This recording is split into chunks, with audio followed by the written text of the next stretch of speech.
are in Annexure E. Given our commitment to climate-friendly development, the mission will also support clean tech manufacturing. This will aim to improve domestic value addition and build our ecosystem for solar PV cells, EV batteries, motors and controllers, electrolyzers, wind turbines, very high voltage transmission equipment and grid-scale batteries. Investment as the third engine. Now I move to investment as the third engine, which encompasses investing in people, investing in the economy, and investing in innovation. Investing in people. Saksham Anganwadi and Poshan 2.0. Saksham Anganwadi and Poshan 2.0 program provides nutritional support to more than 8 crore children, 1 crore pregnant women and lactating mothers all over the country, and about 20 lakh adolescent girls in aspirational districts and the Northeast region. The cost norms for these nutritional support will be enhanced appropriately. Atal Tinkering Labs. 50,000 Atal Tinkering Labs will be set up in government schools in the next 5 years to cultivate the spirit of curiosity and innovation and foster a scientific temper among young minds. Broadband connectivity to government secondary schools and PHCs. Broadband connectivity will be provided to all government secondary schools and primary health centers in rural areas under the BharatNet project. Bharatiya Bhasha Pustak Scheme. We propose to implement a Bharatiya Bhasha Pustak scheme to provide digital form Indian language books for schools and for higher education. This aims to help students understand their subjects better and in their language. National Centers of Excellence for Skilling. Building on the initiative announced in the July 24 budget, 5 national centers of excellence for skilling will be set up with global expertise and partnerships to equip our youth with the skills required for Make for India, Make for the World manufacturing. The partnership will cover curriculum design, training of trainers, and a skills certification framework and periodic reviews. Expansion of capacity in IITs. Total number of students in 23 IITs has increased 100% from 65,000 to 1.35 lakh in the past 10 years.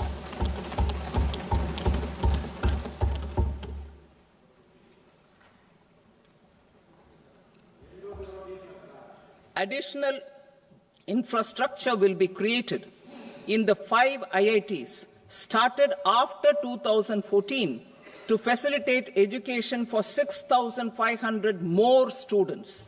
Hostel and other infrastructure capacity at IIT Patna will also be expanded.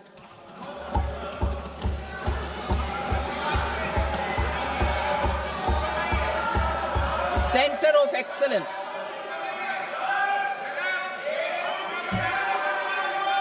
Center of Excellence in AI for Education. I had announced 3 centers of excellence in artificial intelligence for agriculture, health, and sustainable cities in 2023. Now a center of excellence in artificial intelligence for education will be set up with a total outlay of 500 crores. Expansion of medical education.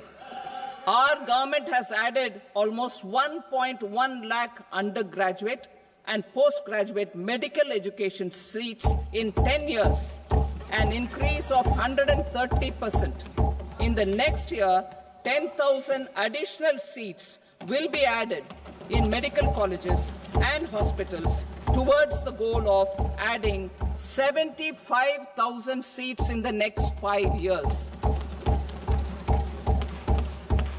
Daycare cancer centers in all district hospitals. Our government will facilitate up of daycare cancer centers in all district hospitals in the next 3 years. 200 centers will be established in 25-26 itself. Strengthening urban livelihoods. Our government has been giving priority to assisting urban poor and vulnerable groups. A scheme for socio-economic upliftment of urban workers will be implemented to help them improve their incomes, have sustainable livelihoods, and a better quality of life. PM Swanidhi scheme has benefited more than 68 lakh street vendors, giving them respite from high-interest informal sector loans. Building on this success, the scheme will be revamped with enhanced loans from banks, UPI-linked credit cards with 30,000 rupees limit, and capacity building support. Social Security Scheme for welfare of online platform workers. Gig workers of online platforms provide great dynamism to the new age services economy. Recognizing their contribution, our government will arrange for their identity cards and registration on the e-Shram portal. They will be provided healthcare under PM Jan Arogya Yojana. This measure is likely to assist nearly 1 crore gig workers.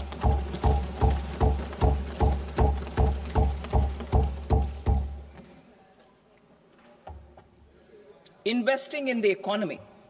Public-private partnership in infrastructure. Each infrastructure-related ministry will come up with a 3-year pipeline of projects that can be implemented in PPP mode.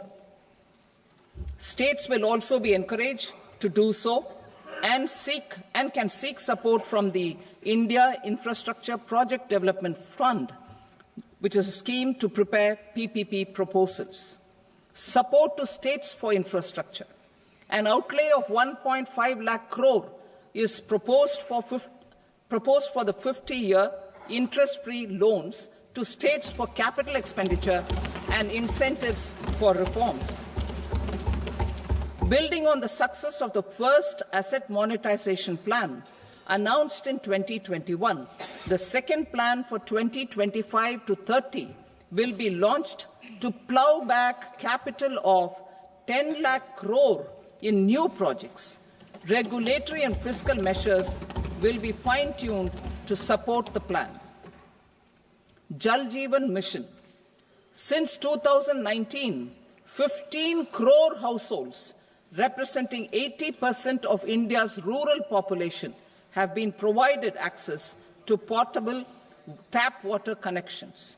To achieve 100% coverage, I am pleased to announce the extension of this mission until 2028 with an enhanced total outlay. The mission's focus will be on the quality of infrastructure and O&M of rural piped water supply schemes through Jan Bhagidari. A separate MOU or separate MOUs will be signed with the states and union territories to ensure sustainability and citizen-centric water services delivery. Urban sector reforms. Building on the July budget proposals, urban sector reforms related to governance, municipal services, urban land and planning will be incentivized. Urban Challenge Fund. The government will set up an urban challenge fund of 1 lakh crore rupees to implement the proposals for cities as growth hubs, creative redevelopment of cities, and for water and sanitation purposes announced in the July budget. This fund will finance up to 25% of the cost of bankable projects, with a stipulation that at least 50% of the cost is funded from bonds, bank loans, and PPPs. An allocation of 10,000 crore is proposed in 2025-26. Power sector reforms. We will incentivize electricity distribution reforms and augmentation of intra-state transmission capacity by states. This will improve financial health and capacity of electricity companies. Additional borrowing of 0.5% of GSDP will be allowed to states contingent on these reforms. Nuclear energy mission for Vikasit Bharat.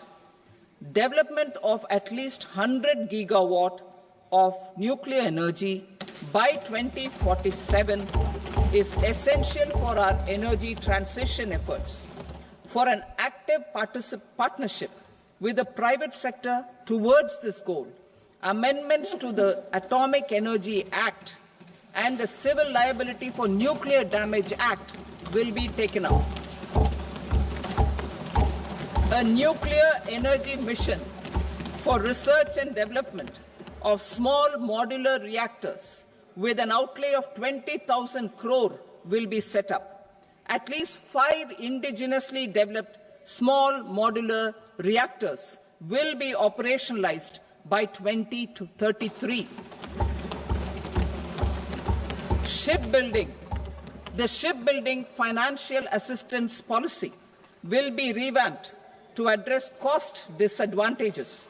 This will also include credit notes for shipbreaking in Indian yards to promote the circular economy.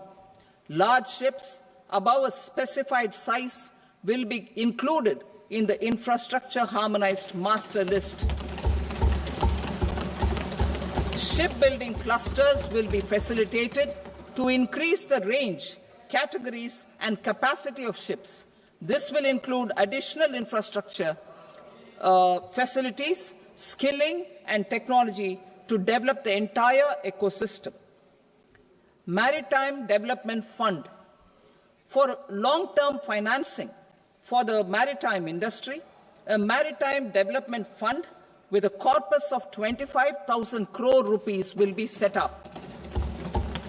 This will be for distributed support and promoting competition.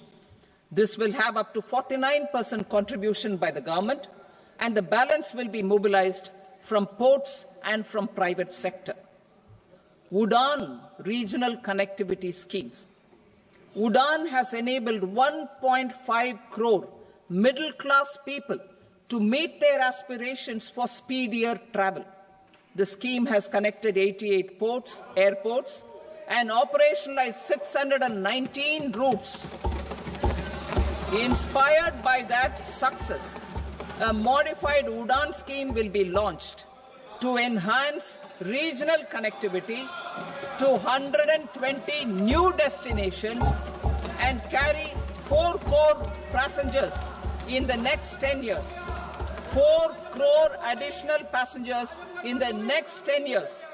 The scheme will also support helipads and smaller airports in hilly, aspirational, and northeast regional districts.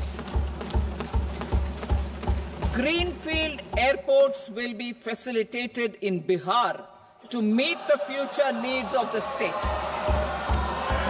These will be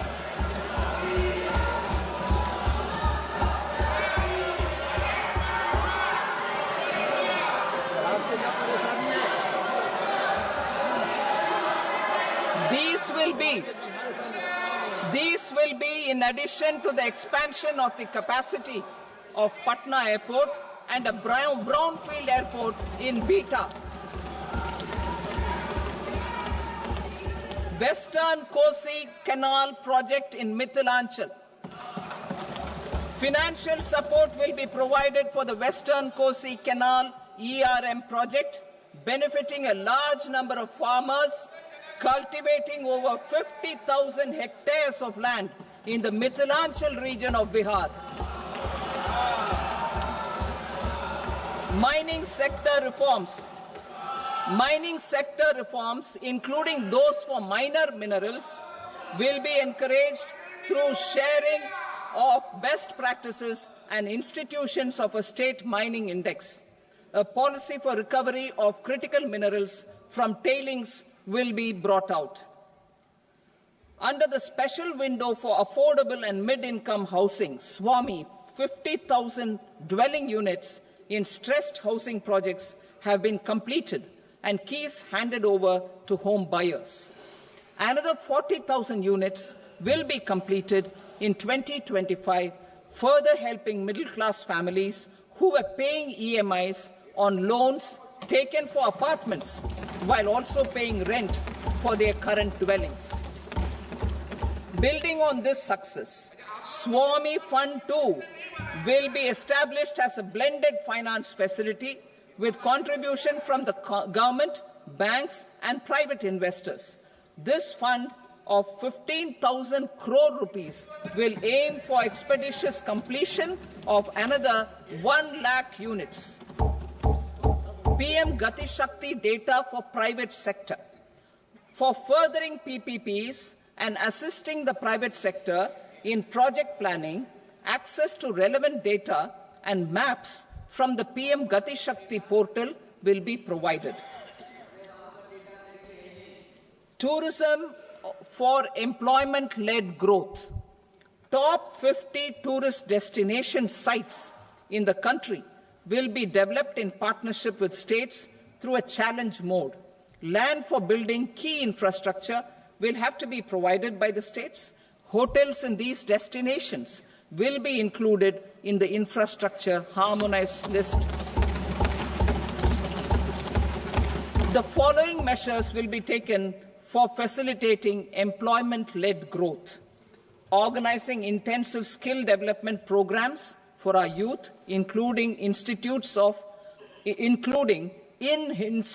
of hospitality management, providing mudra loans for homestays, improving ease of travel and connectivity to tourist destinations, providing performance-linked incentives to states for effective destination management, including tourist amenities, cleanliness, and marketing efforts, and introducing streamlined e-visa facilities along with visa fee waivers for certain tourist groups.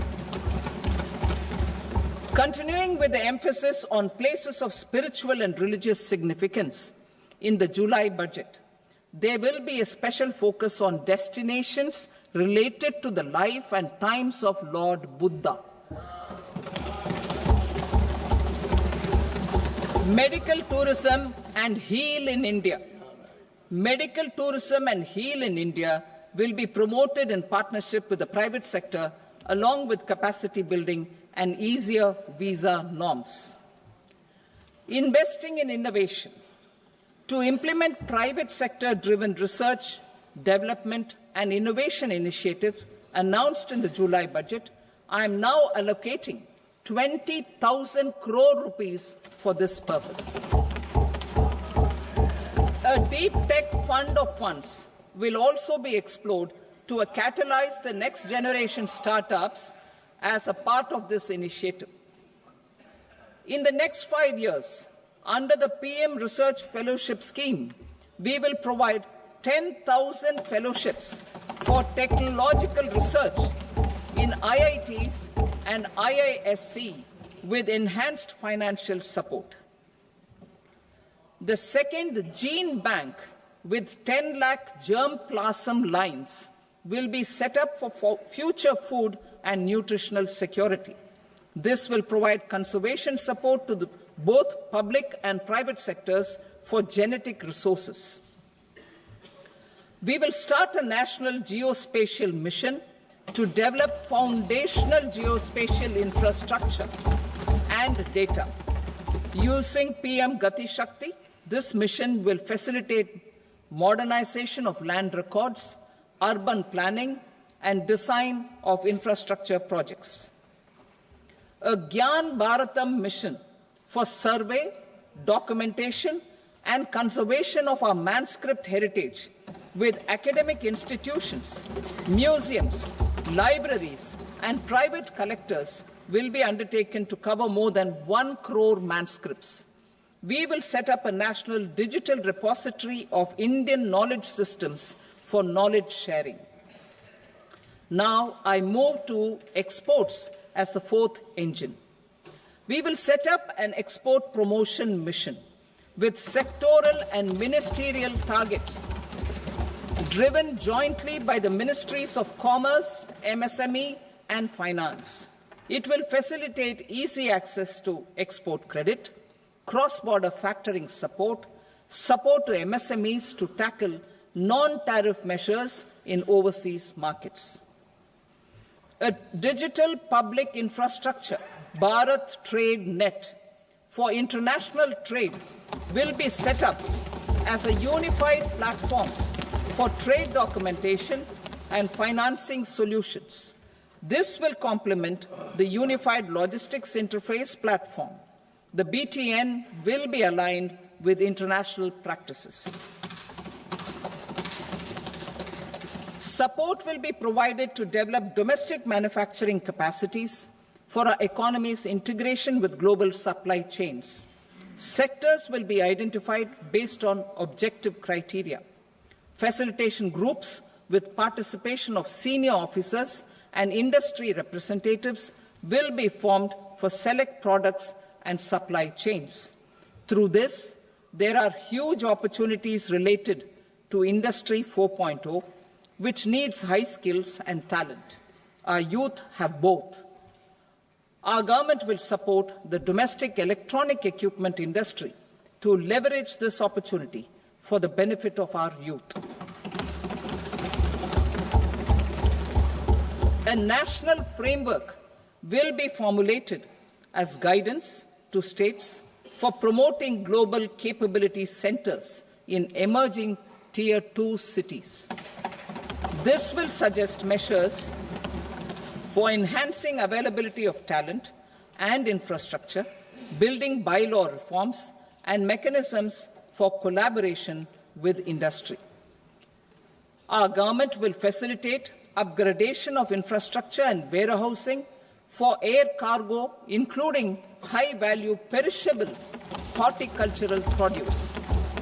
Cargo screening and customs protocol will be streamlined and made user-friendly. Reforms as the fuel. Over the past 10 years, our government has implemented several reforms for convenience of taxpayers, such as faceless assessment, 2, taxpayer charter, 3, faster returns, 4, almost 99% returns being on self-assessment, and 5, Vivad Se Vishwas scheme.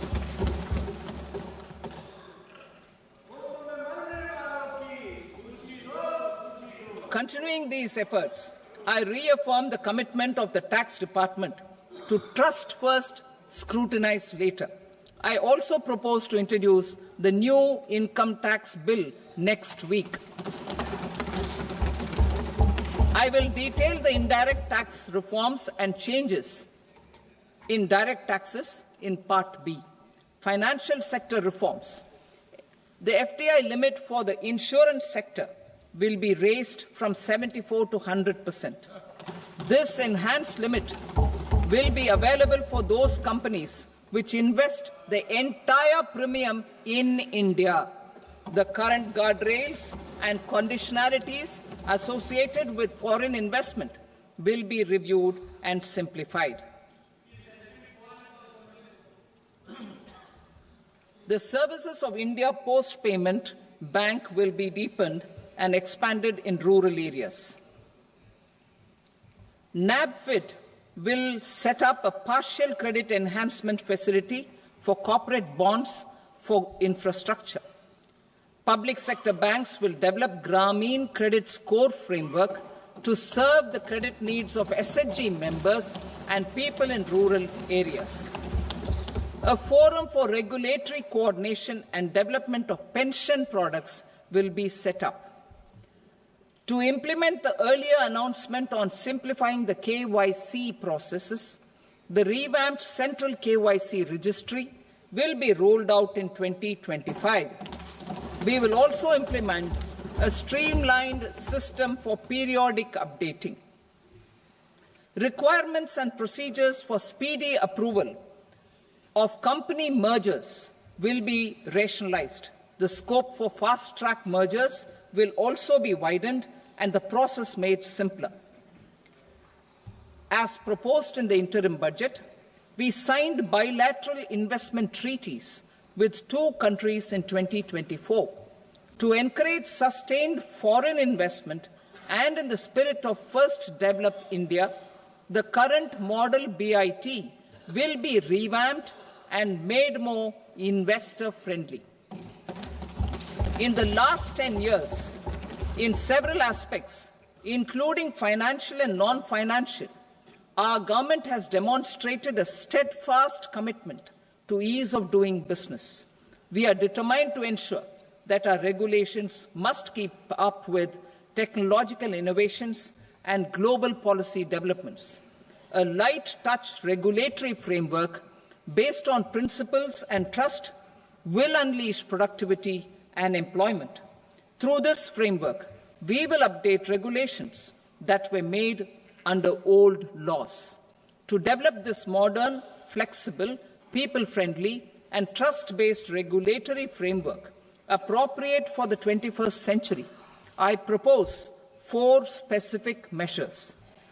A high-level committee for regulatory reforms will be set up for a review of all non-financial sector regulations, certifications, licenses and permissions.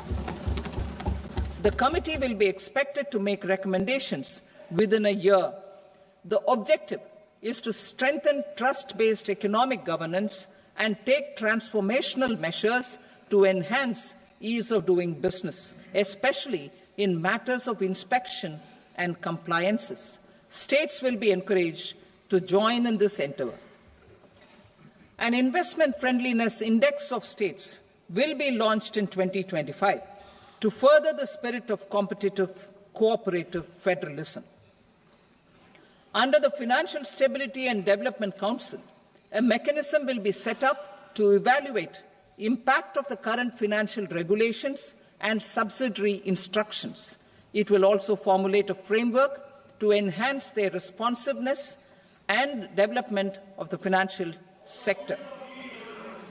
In the Jan Vishwas Act 2023, more than 180 legal provisions were decriminalized. Our government will now bring up the Jan Vishwas Bill 2.0 to decriminalize more than 100 provisions in various laws. I now move to fiscal policy. In the July budget, I had committed to staying the course for fiscal consolidation. Our endeavour will be to keep the fiscal deficit each year such that central government debt remains on a declining path as a percentage of the GDP. The roadmap for the next 6 years has been detailed in the FRBM statement. Revised estimates for 2024-25. The revised estimate of the total receipts other than borrowings is 31.47 lakh crore rupees, of which the net tax receipts are 25.57 lakh crore rupees. The revised estimate of the total expenditure is 47.16 lakh crore rupees, of which the capital expenditure is about 10.18 lakh crore rupees. The revised estimate of the fiscal deficit is 4.8% of the GDP. Budget estimates for 25-26.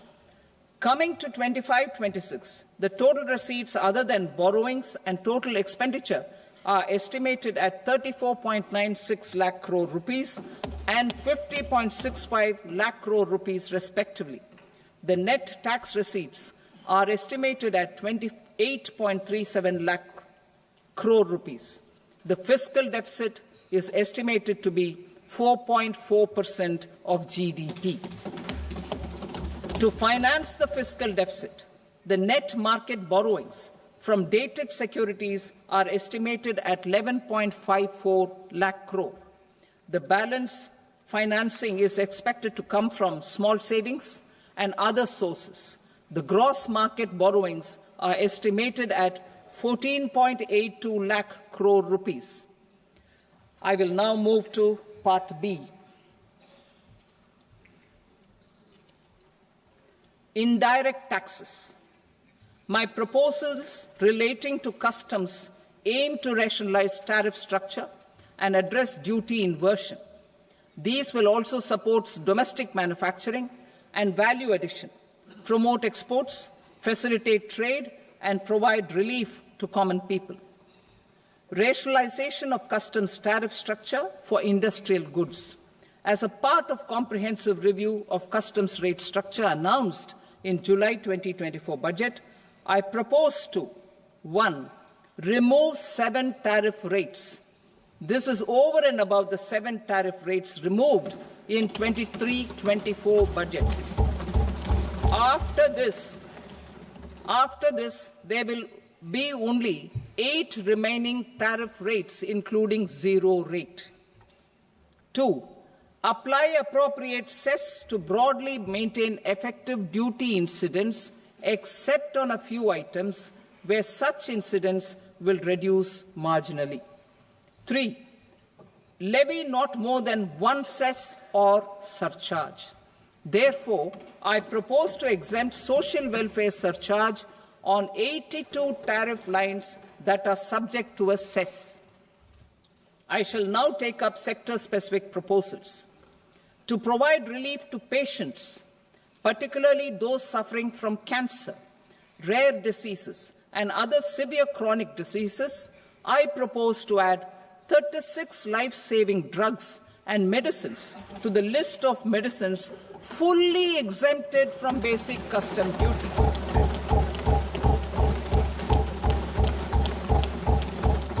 I also propose to add 6 life-saving medicines to the list attracting concessional custom duty of 5%. Full exemption and concessional duty will also respectively apply on the bulk drugs for manufacture of the above. Specified drugs and medicines under patient assistance programs run by the pharmaceutical companies are fully exempt from BCD, provided the medicines are supplied free of cost to the patients. I propose to add 37 more medicines along with 13 new patient assistance programs. Support to domestic manufacturing and value addition. Critical minerals. In the July 2024 budget, I had fully exempted BCD on 25 critical minerals that are not domestically available. I had also reduced BCD of 2 other such minerals to provide a major fillip to their processing, especially by MSMEs. Now, I propose to fully exempt cobalt powder and waste, the scrap of lithium-ion battery, lead, zinc, and 12 more critical minerals. This will help secure their availability for manufacturing in India and promote more jobs for our youth. To promote domestic production of technical textile products such as agro-textiles, medical textiles, and geotextiles at competitive prices, I propose to add 2 more types of shuttle-less looms to the list of fully exempted textile machinery. I also propose to revise the BCD rate on knitted fabrics covered by 9 tariff lines from 10 or 20 to 20% or 115 rupees per kg, whichever is higher. Electronic goods. In line with our Make in India policy and to rectify inverted duty structure, I propose to increase the BCD on interactive flat panel display from 10% to 20% and reduce the BCD to 5% on open cell and other components. In 23-24 budget, for the manufacture of open cells of LCD, LED TVs, I had reduced the BCD on parts of open cells from 5% to 2.5%. To further boost the manufacture of such open cells, the BCD on these parts will now stand exempted. Lithium-ion battery. To the list of exempted capital goods, I propose to add 35 additional capital goods for EV battery manufacturing and 28 additional capital goods for mobile phone battery manufacturing. This will boost domestic manufacture of lithium-ion batteries, both for mobile phones and for electric vehicles. Shipping sector. Considering that shipbuilding has a long gestation period, I propose to continue the exemption of BCD on raw materials, components, consumables, or parts for the manufacture of ships for another 10 years.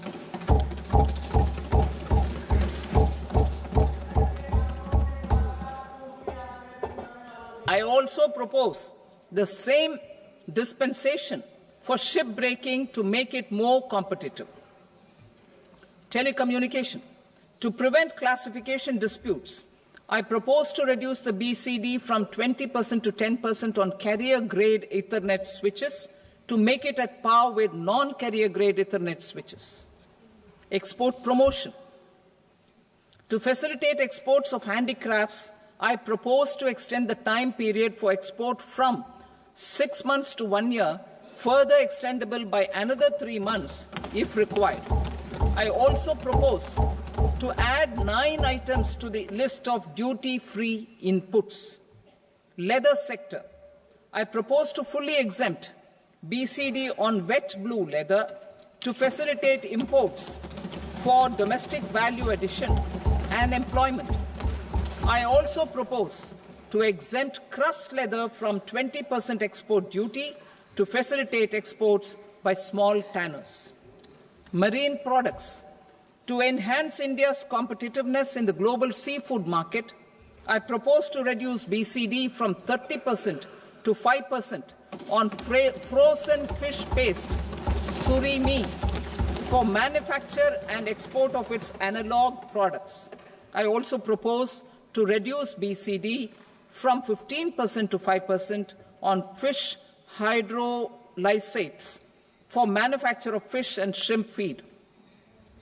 In July 2024 budget, to promote development of domestic MROs for aircraft and ships, I had extended the time limit for export of foreign origin goods that were imported for repairs from 6 months to 1 year and further extendable by 1 year.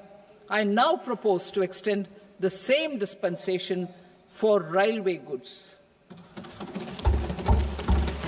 Time limit for provisional assessment.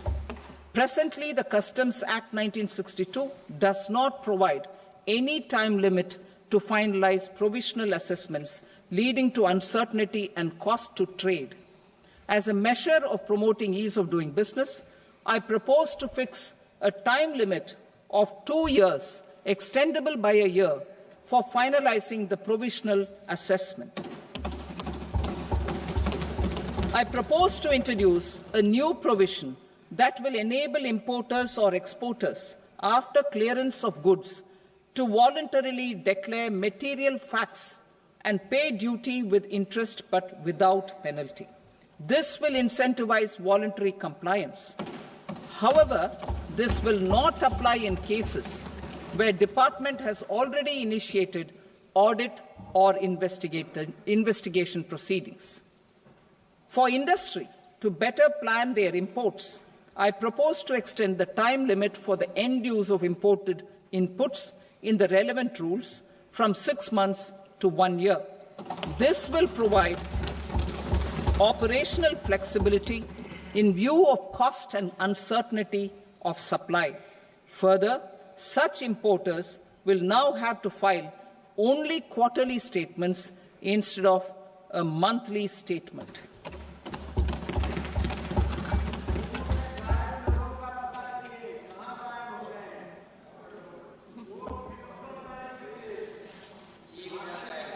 I now come to my direct tax proposals. In Part A, I have briefly underlined taxation reforms as one of key reforms to realize our vision of Vikasit Bharat. In respect of criminal law, our government had earlier ushered in Bharatiya Nyaya Sanhita, replacing Bharatiya Danda Sanhita. I am happy to inform this august House and the country that for new income tax bill, will carry forward the same spirit of Nyaya in its drafting as well.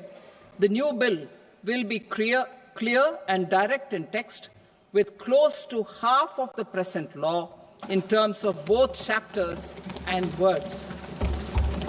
It will be simple to understand for taxpayers and tax administrators, leading to tax certainty and reduced litigation. Reforms, however, are not a destination. They are means to achieve good governance for our people and economy. Providing good governance primarily involves being responsive. The Tirukkural captures this in verse 542, which reads, "Vaanokki vaazhum ulagallam, mannavan kol nokki vaazhum kudi," meaning, just as the living beings live expecting rains, citizens live expecting good governance. Our government is committed to keeping an ear to the ground and a finger on the pulse and responding while balancing our national building efforts.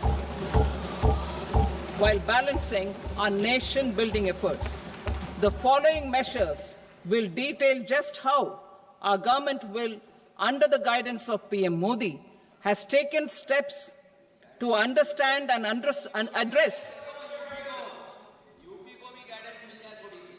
I repeat that sentence, sir. The following measures will detail just how our government, under the guidance of PM Modi, has taken steps to understand and address the needs voiced by our citizens. My tax proposals are guided by this spirit. The objectives of my proposals are as follows: personal income tax reforms with special focus on middle class, rationalization of TDS and TCS for easing difficulties, encouraging voluntary compliance, reducing compliance burden, ease of doing business, employment and investment. I will come to my proposal on personal income tax towards the end. TDS and TCS, rationalization for easing difficulties. I propose to rationalize tax deduction at source, TDS, by reducing the number of rates and thresholds above which TDS is deducted. Further, threshold amounts for tax deduction will be increased for better clarity and uniformity. The limit for tax deduction on interest for senior citizens is being doubled from the present 50,000 rupees to 1 lakh rupees. Similarly, the annual limit of 2.40 lakh rupees for TDS on rent is being increased to 6 lakh rupees. This will reduce the number of transactions liable to TDS, thus benefiting small taxpayers receiving small payments. The threshold to collect tax at source, the TCS, on remittances under RBI's liberalized remittance scheme, the LRS, is proposed to be increased from 7 lakh to 10 lakhs. I also propose to remove TCS on remittances for education purposes, where such remittances is out of a loan taken from a specified financial institution. Both TDS and TCS are being applied on any transaction related to sale of goods. To prevent such compliance difficulties, I propose to omit the TCS. I also propose that the provisions of the higher TDS deduction will now apply only in non-PAN cases. In July 2024, the delay for payment of TDS up to the due date of filing statement was decriminalized. I propose to provide the same relaxation to TCS provisions as well. The government, under the leadership of Prime Minister Modi, believes in Sabka Saath, Sabka Vikas, Sabka Vishwas, and Sabka Prayas. In line with this, we brought in updated return facility in 2022 for voluntary compliance by taxpayers who had omitted to report their correct income. Our trust in taxpayers was proved right. Nearly 90 lakh taxpayers voluntarily updated their incomes by paying additional tax. Taking this trust further, I now propose to extend the time limit to file updated returns for any assessment year from the current limit of 2 years to 4 years. I propose to reduce the compliance burden for small charitable trusts and institutions by increasing their period of registration from 5 years to 10 years. It is also proposed that disproportionate consequences do not arise for minor defaults, such as incomplete applications filed by charitable entities. Presently, taxpayers can claim the annual value of self-occupied properties as nil only on the fulfillment of certain conditions. Considering the difficulties faced by taxpayers, it is proposed to allow the benefit of 2 such self-occupied properties without any condition. To streamline the process of transfer pricing and to provide an alternative to yearly examination, I propose to introduce a scheme for determining arm's length price of international transaction for a block period of 3 years. This will be in line with global best practices. With a view to reduce litigation and provide certainty in international taxation, the scope of safe harbor rules is being expanded. A number of senior and very senior citizens have very old national savings schemes accounts. As interest is no longer payable on such accounts, I propose to exempt withdrawals made from NSS by individuals on or after 29th August 2024. I am also proposing to allow similar treatment to NPS Vatsalya accounts as is available to normal NPS accounts subject to overall limits. In my speech in July 2024, I had promised that all processes, including giving effect to appellate orders, shall be digitalized and made paperless over the next 2 years. So I'm happy to announce that digitalization is being made operational now. In July 2024, we brought in the Vivad Se Vishwas scheme to resolve income tax disputes pending in appeal. The scheme has received a great response, with nearly 33,000 taxpayers having availed of the scheme to settle their disputes. I have a few proposals to promote investment and employment. It is proposed to provide a presumptive taxation regime for non-residents who provide services to a resident company that is establishing or operating an electronics manufacturing facility. I further propose to introduce a safe harbor for tax certainty for non-residents who store components for supply to specified electronics manufacturing units. Presently, the tonnage tax scheme is available only to sea-going ships. The benefits of existing tonnage tax scheme are proposed to be extended to inland vessels registered under the Indian Vessels Act 2021 to promote inland water transport in the country. Extension for incorporation of startups. We continue to support the Indian startup ecosystem. I propose to extend the period of incorporation by 5 years to allow the benefit available to startups which are incorporated before 1/4/2030. In order to attract and promote additional activities in the IFSC, I am inter alia proposing specific benefits to ship leasing units, insurance offices, and treasury centres of global companies which are set up in IFSC.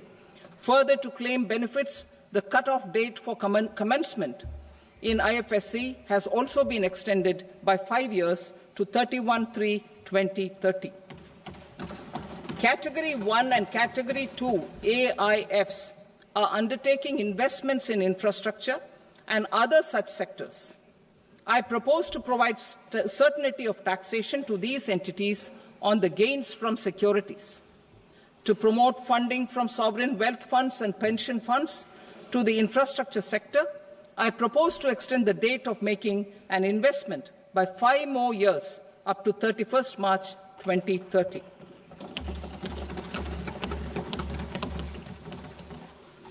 Personal income tax reforms with special focus on middle class. Democracy, demography, and demand are the key support pillars in our journey towards Vikasit Bharat. The middle class provides strength for India's growth.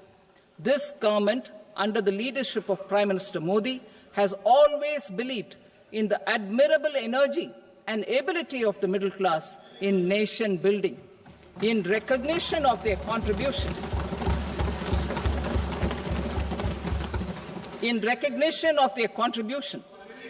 we have periodically reduced their tax burden.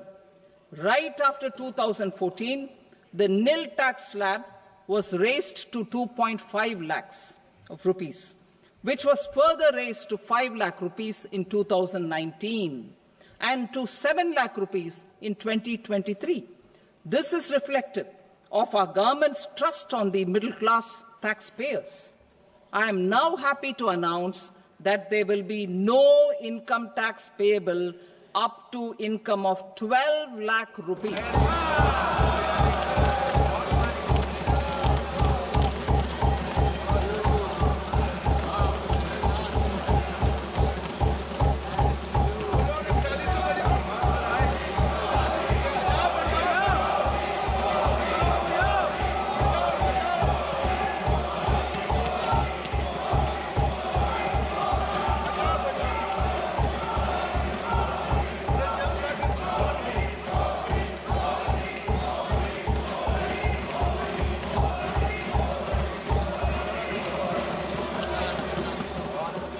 So, average income of 1 lakh per month, other than the special rate income such as capital gains, under the new regime. This limit will be 12.75 lakh for salaried taxpayers due to the standard deduction of 75,000. Slabs and rates are being changed across the board to benefit all taxpayers. The new structure will substantially reduce the taxes of the middle class and leave more money in their hands, boosting household consumption, savings, and investment.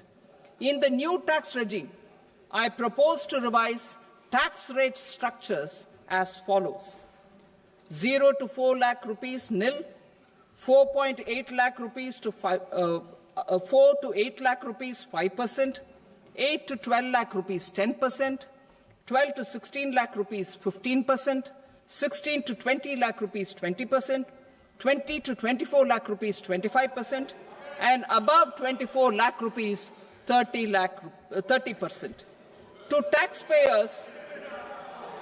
taxpayers up to 12 lakh of normal income, other than special rate income such as capital gains. I read that again.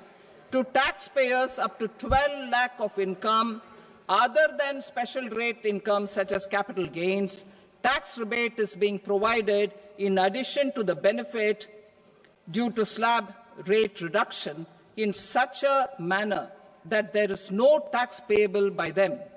The total tax benefit of slab rate changes and rebate at different income levels can be illustrated with a few examples.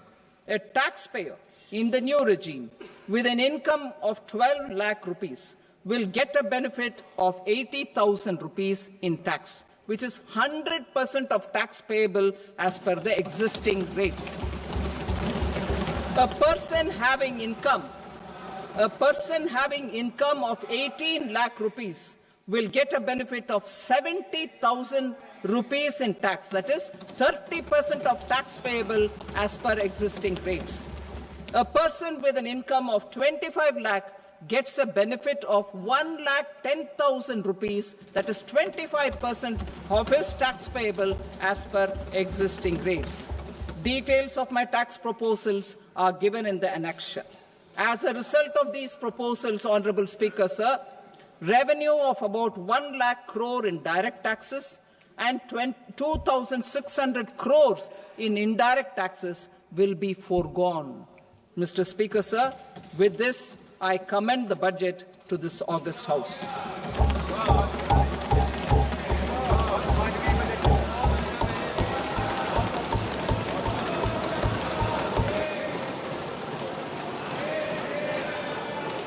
Item number 2, Srimati Nirmala Sitharaman.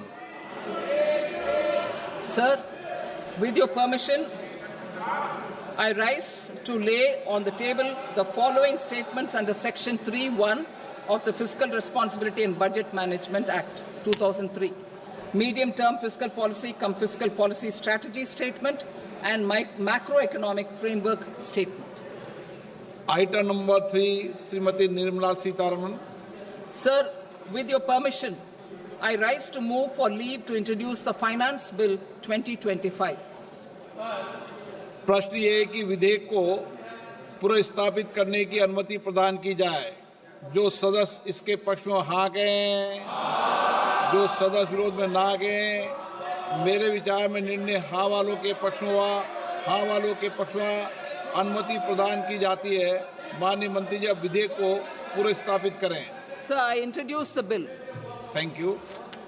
सभा की कार्रवाई सोमवार दिनांक 3 फरवरी 2025 को प्राप्त 11 बजे तक के लिए स्थगित की जाती है।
What is indirect tax?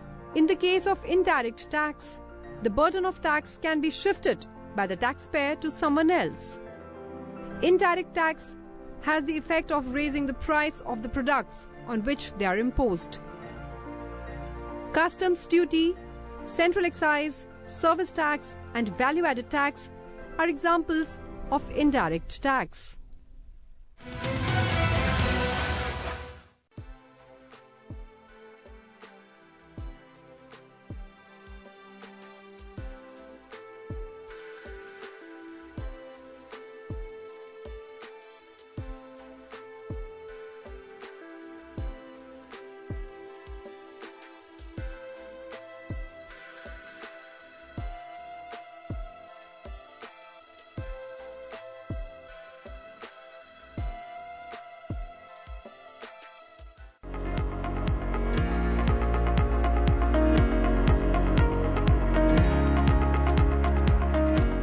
Mahatma Gandhi एक प्रखर लेखक और संपादक भी थे। उनके विचार जन जन तक पहुंचाने में पत्र पत्रिकाएं, डायरी एवं पुस्तकें एक सशक्त माध्यम बनी। संसदीय पुस्तकालय में उनके लेखन को समर्पित एक संपूर्ण अनुभाग की स्थापना 9 अगस्त 1978 को की गई, जिसे नाम दिया गया गांधीयाना।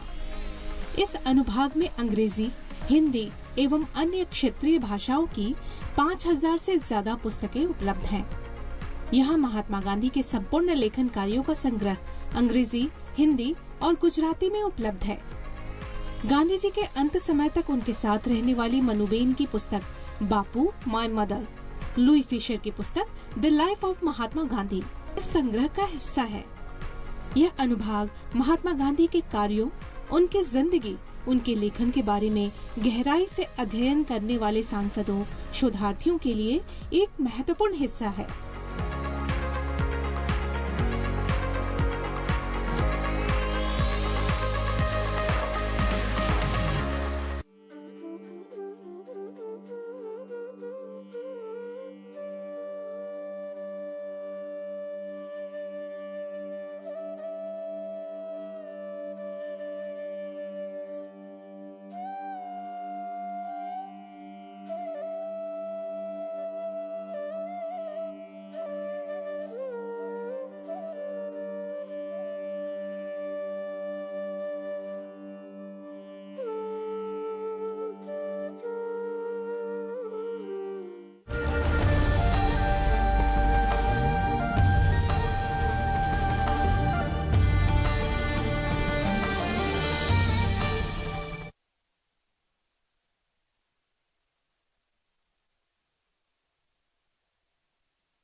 What is Consolidated Fund?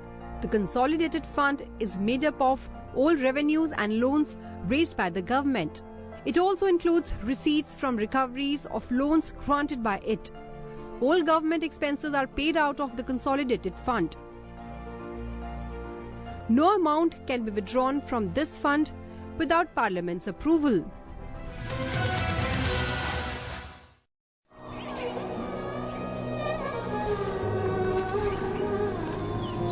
भारतीय सनातन संस्कृति का महाआयोजन महाकुंभ इस बार मात्र आध्यात्मिक, सांस्कृतिक, आस्था व श्रद्धा को ही समर्पित नहीं होगा।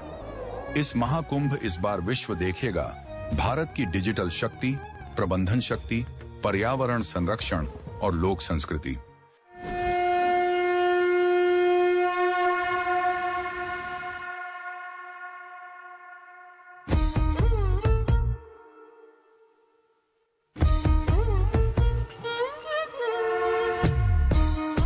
डिजिटल शक्ति से लैस महाकुंभ में यात्रियों के लिए है डिजिटल सहायक, जो 10 विभिन्न भाषाओं में Mahakumbh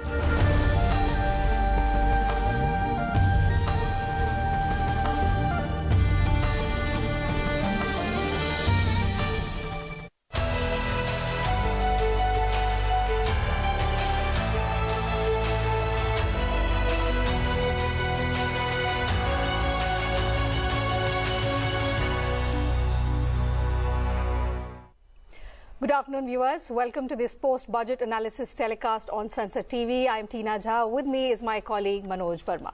So, Finance Minister Nirmala Sitharaman has presented the Union Budget for the year 2025-26 in Parliament, which was her 8th consecutive budget presentation, and in which she outlined the core priorities of Budget 2025, emphasizing 5 key objectives, which are driving economic growth, ensuring inclusive development, boosting private sector investment, strengthening household consumption, enhancing the spending power of India's expanding middle class. The Finance Minister said this budget aims at transformative reforms in 6 areas, which include taxation, financial sector, the power sector, urban development, mining and regulatory reforms. Also aiming to stimulate economic expansion, enhance infrastructure, improve governance and promote sustainable development across multiple sectors. She reiterated that these remain central to the government's agenda. We'll be talking about some of these broad objectives that the government has outlined in greater detail with distinguished experts who are joining us on the program. I'm delighted to welcome in the studio Dr. Priyadarshi Dash, Associate Professor at Research and Information System for Developing Countries, New Delhi. And also joining us virtually is Professor M.K. Agarwal, Professor of Economics, Lucknow University. Manoj ji बिल्कुल, जाहिर तौर पे जिस तरह के ऐलान किए गए हैं इस वित्त बजट में, उसको लेकर अपेक्षा भी थी और वित्त मंत्री जी ने जो इनकम टैक्स को लेकर 12 लाख का जो ऐलान किया, वो एक तरह से बड़ा तोहफा है। जाहिर सी बात है, समावेशी विकास की बात है, विकास को कैसे गति दी जाए, इस पे जोर दिया गया है बजट में। खासतौर से शिक्षा और स्वास्थ्य के जरिए एक आत्मनिर्भर भारत और साथ ही विकसित भारत का लक्ष्य, ये फोकस है पूरे बजट का। लेकिन इसके अलग अलग पहलू हैं जिन पर हम चर्चा करेंगे, उन सभी पहलुओं से आपको अवगत कराने की कोशिश करेंगे जिनका उल्लेख वित्त मंत्री जी ने अपने बजट में किया है। टीना, Absolutely. So we'll get into the sector-specific allocations, the kind of focus that the government has provided to the middle class, to different sectors as well. But before that, let me get in the first reaction from the guest we have with us in the studio. Professor, your first thoughts on this budget. How do you see it building up on the budget which was presented soon after the election 6 months ago? I think you are right. The finance minister presented the budget which sort of prepares the blueprint for the Viksit Bharat, and this is a continuation of the stand they have taken in the last 4-5 years to prepare the country to meet the emerging challenges of meeting sustainable development, making a smooth energy transition towards clean and other areas, solar energy and other areas. So if I see the budget, this sort of tells that story in a very deeper way compared to the past.